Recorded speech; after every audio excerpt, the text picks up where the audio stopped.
Peter Thomas Fornatale and Jonathon Kinchen back with you on the In the Money Media YouTube channel for our analysis of Saturday's Jim Dandy Stakes. Thank you so much to our sponsors at DraftKings Racing. Download the DraftKings Sports app today. JK, let's get right into talking about this year's Jim Dandy. I think the old cliche applies. This field may be light on numbers, but it's long on talent. Absolutely. Yeah, I mean, it's a short field, but you get a couple of horses that were very highly regarded in the Kentucky Derby, a horse in Chip Honcho who comes in going in the right direction. There's definitely something for everyone in this small group leading in to that Travers Stakes. Let's go through the field, and we'll start with Chip Honcho.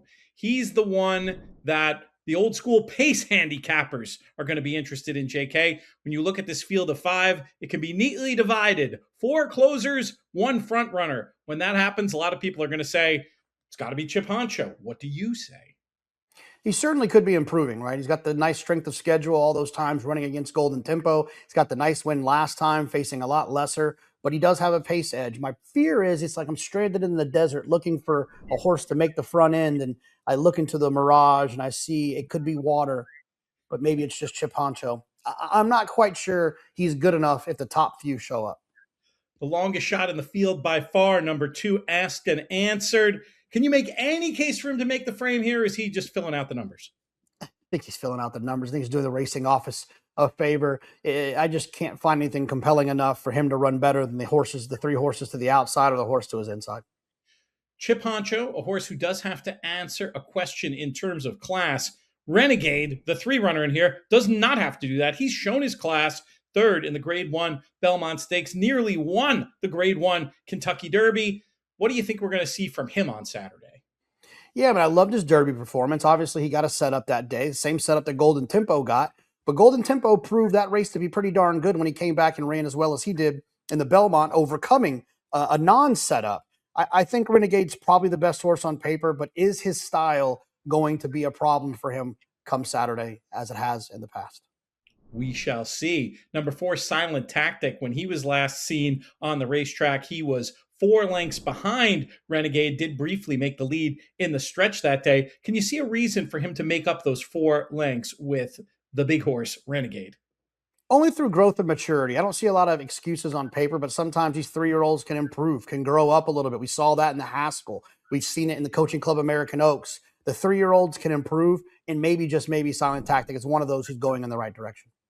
Interestingly, I thought your morning line favorite is number 5, Commandment, not number 3, Renegade. Those two have traded decisions the last twice. 2 back, of course, Renegade getting the better of Commandment in the Kentucky Derby. But last time, Commandment out finishing Renegade and getting second in the Belmont Stakes. Do you think Commandment will confirm that form? Who's going to win the rubber match between those two?